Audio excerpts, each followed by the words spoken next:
Hello everyone and welcome to our PEFC webinar on the second public draft of PEFC Standard 1004, Certification Body Requirements for Sustainable Forest Management.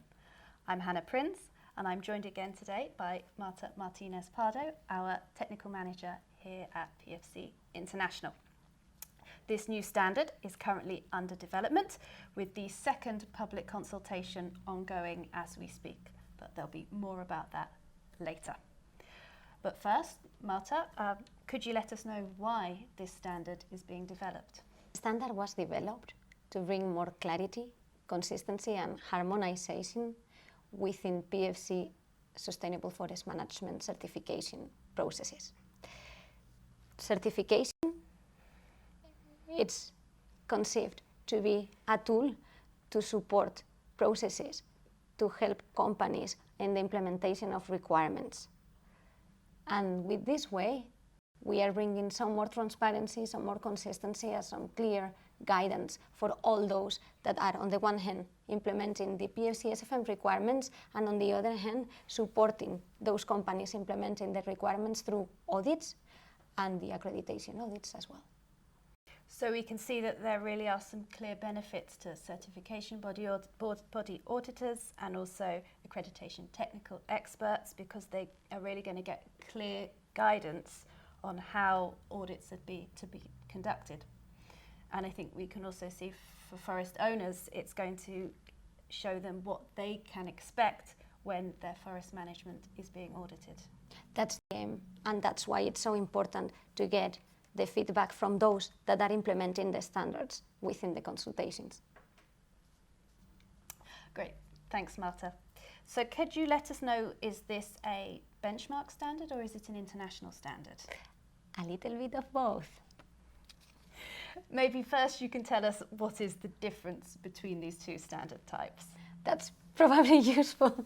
So a benchmark standard includes requirements for our PEFC endorsed national and regional systems to develop their own systems. An international standard includes requirements to be implemented directly by our certificate holders and by the auditors and the accreditation bodies when conducting their audits. Why do we have this differentiation between the two standard types? You may have heard about PEFC's bottom-up approach. A key characteristic of the PEFC system is that forest management systems shall be adapted to the local conditions, shall be developed by multi-stakeholder working groups that reflect the local representatives, the local conditions. In order to match both, we developed a standard that is going to have those requirements that are to be implemented everywhere around the world in a similar way, no matter whether you are based in Norway or you are based in South Africa. Those will be implemented similar, so those are the international requirements. So the benchmark requirements, they really address our bottom-up approach, is that right? That's fully right. With the benchmark requirements, we establish requirements that the national or regional systems need to comply with when developing the national SFM standards, and they need to comply with. So, you mentioned earlier, this standard is a little bit of both, a little bit benchmark, a little bit international. How does that work? Yeah, that was a tricky one, but you spotted it very well. So what does it mean in practice? This means that this standard 1004 includes requirements that the working group has identified. They are going to be the same, implemented the same way, no matter whether you are based in Norway or you are based in South Africa. However, there are certain requirements that need to be adapted to the local conditions. Those are reflected as benchmark requirements. But why do some requirements need to be adapted to local conditions? Because forestry practices, forest management is not the same depending where you are around the world. For instance, this standard is based on risk-based. Auditors need to conduct a risk-based approach. The criteria for the risk-based approach are never going to be the same if you are based in Australia or if you are based in the United States. In order really to adapt the standard to the local conditions, we included certain benchmark requirements in those cases where the working group identified that it was needed. So I think now we're going to discuss a little bit more about the development process of this standard. So the first question really is, how is this standard being developed? PEFC standards are always developed following a multi-stakeholders approach with a working group which represents different stakeholders. The way of operating of the working group is through consensus building, and the working group develops several drafts until they reach agreement on a draft that becomes the inquiry draft. How many times I'm saying draft, apologies for this. And then that one is the one that it's shared with the public to receive feedback. And I think a really important aspect is that this group, it wants to ensure that the standard responds to stakeholder needs, but maybe you could let us know what it is that this group does to ensure it meets stakeholder needs. Yeah, that's very important, because if we develop a standard that doesn't correspond or doesn't respond to the needs, what's the usability, how it's going to be used, doesn't make sense. So there are two very important perspectives. First one is making sure that we include the stakeholders that are going to use the standard within our working groups. For that, what we do is that when we launch a call for nominations for working groups, we identify the different stakeholder categories, and we make sure that the different parts of the world are represented. And those are the ones that are going to have to develop the standard. Second point, consultations. First, we get the standard developed by the stakeholders that are going to use it. Second, once the standard is developed, we bring it to public consultation to make sure that the standard fits the needs and the demands from our stakeholders. Perhaps you could give us an idea of who is in the working group that's developing this standard. Sure. Concretely for this one, we identified 5 different stakeholder categories. Scheme users, so certificate holders, non-certified scheme users, accreditation bodies, certification bodies, civil society, scientific community, and NGVs, which are the PEFC national offices. And as part of this working group, we have representatives from certification bodies, accreditation bodies, scheme users, all of them, and all of them representing the different regions within the world. So you mentioned public consultations as being really important for ensuring that the standard responds to the needs of our stakeholders. And I think us talking here today really shows the importance of public consultations, because as we speak, the second public consultation on this standard is underway. And maybe you can explain a little bit of why we are having this second public consultation. Sure. After the first round of consultation that happened end of last year, beginning of this year, we received more than 1,000 comments. It's a great signal of the engagement and interest within the standard. It's really important, and all this feedback has been really useful to get what, from my personal opinion, it's a much improved draft. And why it has been improved? Thanks to the feedback that we have received. Because the working groups, when discussing, all what is discussed and developed is through consensus building. Our stakeholders, the working group members, are really engaged. They find a balance, they put the requirements in place, but sometimes we are so much into the text that there are things that we cannot identify. And the only way to know whether our requirements are really matching the needs is getting feedback from the public. It's getting feedback from those that have not been involved within the processes, but are going to implement the requirements. So I think it really is a clear case of how important these comments are, this feedback is, and these feedback that we receive from you, from our stakeholders, because it does help to truly shape our standards. Absolutely. For every single comment that is received, the working group discussed, tries to address it, and provides an answer. It's really what makes us improve the standards, because it's the way the working group operates, through the feedback received. And I think this moves us on nicely to the next section of our webinar, as we discuss a little bit about what has changed in the draft since it underwent that first public consultation. First of all, I have heard that one of the main changes made to this second public draft is that it is now based solely on 17021. Why was this change made?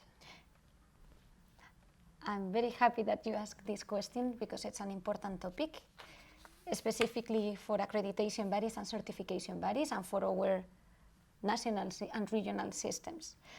The first draft was developed to be compatible with both 17021, 17065. We received some comments that the text of the standard was a bit confusing, being compatible with both and with references to both. And at the same time, we also got some comments from accreditation bodies that they considered that PEFC should keep the system as based on 17021. The working group considered those comments and decided to keep the body text of the standard based on 17021 for its management system, as it was decided by the board some years ago. So we maintain our system as it was. However, we open the opportunity in exceptional circumstances for certain national systems to develop those systems according to 17065, and those requirements are now part of an appendix. The idea is that independently, whether a system is based in 17021 or 17065, we achieve the same result at the end. Thank you. I've read the document, and I can see that the working group has really put in a lot of effort to ensure that the standard has maximum impact, but while still remaining practical for those implementing the standard.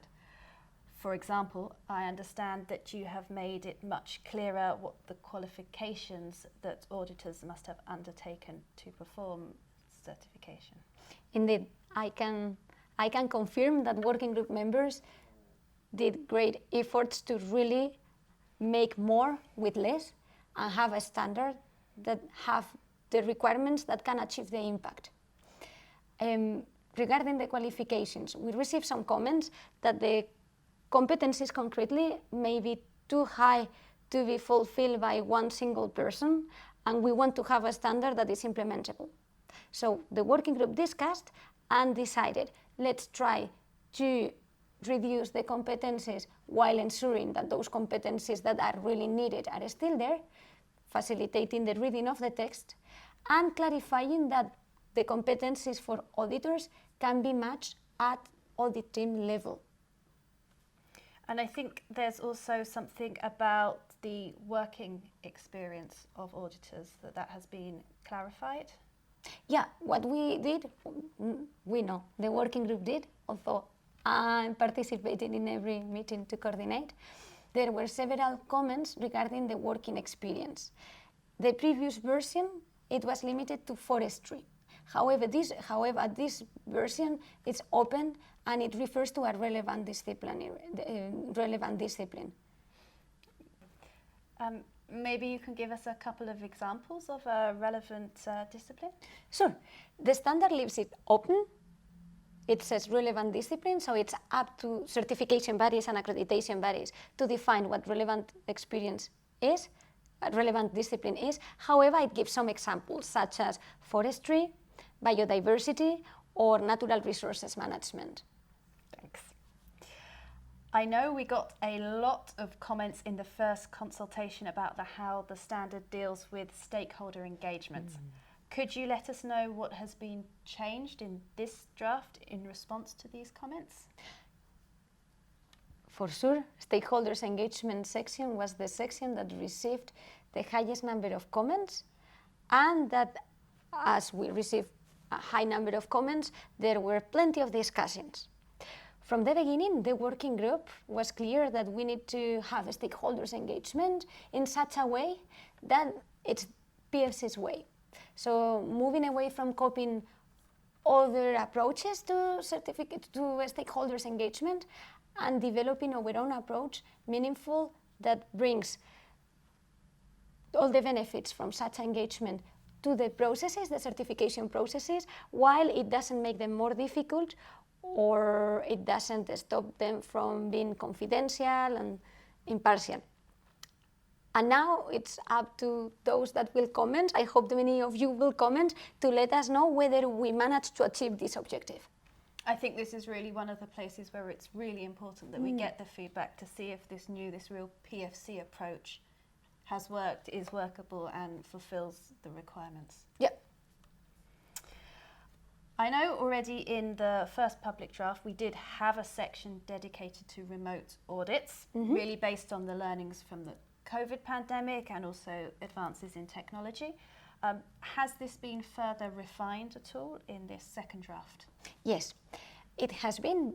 Also answering to a few comments that we received, the idea is making the section workable and clarifying which aspects of an audit and which kind of audits can take place remotely. And I think that's really important, really clear indications of when you can do a remote audit, but also when a remote audit is not going to be appropriate. Exactly. That was exactly the objective. And maybe you can tell us a little bit more about the group forest audits, which I believe is in Appendix 1. Ah, good memory, because there are several appendices. You remember quite well where it is. Indeed. And the way the working group did it, the working group revised the comments, and now all the requirements related to group certification audits have been removed from the body text of the standard and are placed and covered by this appendix. And in addition to that, the working group also discussed sampling and further improved the sampling requirements. Great. So thank you, Marta. I think that gives us a really great overview of what has changed between this second public draft and the first. And I think it really shows how important the feedback is from you, our stakeholders, in shaping our standards. And I think it's so important that you now take part in this second consultation, see what has changed, and give your feedback to see, have these changes worked. Not a change to the first draft, but I think also important to touch on today. Maybe you could tell us a little bit more about auditor training. Yeah, the standard also includes requirements regarding auditor training. Main objective is consistency and harmonization between the different PFC systems regarding training. However, training is for sure something that requires the bottom-up approach. And the way the training materials will be developed, they will be developed by the different national or regional systems. What we will have is a framework to coordinate that the main elements are covered. Great. And I think our final point today, and definitely an issue that's really important to all of our listeners, and that is the transition period. Maybe you could explain to us how this is going to work. Sure. There is a proposal, and now that I'm saying proposal, I would just like to remind everybody that this is a draft and that we need your comments to get to know what needs to be improved. And the proposal is a 4 years transition period. The idea is giving 1 year for the regional national systems to develop those benchmark requirements that they need to adapt to the local condition, another year and a half to develop the training materials and to get the certification bodies trained, and another year and a half for the accreditation and the CVs to put this in place and start implementing it. So thanks, Marta, and I think definitely something that we are interested in getting feedback from to see if this is a workable way of dealing with the transition. Yes. So once the consultation is over, we've gathered in all your feedback, what's going to happen next? After the second round of consultation, the working group will meet again, and again we'll consider your comments, we'll address the comments and provide answers to your feedback, to cover your feedback. Afterwards, if everything goes as expected, the working group will agree on a final draft that will go first to the PFC Board of Directors, and if the PFC Board of Directors accepts it, it will recommend it to be voted by the PFC General Assembly. The working group aims at having this done by the end of the year. So thank you, Marta, for taking us through this new standard so succinctly. It's been really interesting to find out more about the standard, about the changes. we would of course like to thank the working group members that have done a huge amount of work over the last months, the last years to develop this draft. And of course we would like to thank all of you for giving your comments, giving your feedback. As we've said throughout this webinar, without your input we cannot ensure that our standards really meet the needs of our stakeholders. So thank you again for that. And of course, if we can leave you with our last note, that is to please take part in the consultation. Have a look at the standards, see what the differences are since the last version, whether they do meet your expectations, if we need to do more work. So please take a look, give us your feedback, and the deadline for comments is the 5th of September. So it's coming closer, but you still have time. And now we're going to move on to the questions and answers session of this webinar. And so we look forward to hearing what you've got to say and hopefully answering your questions. Thank you.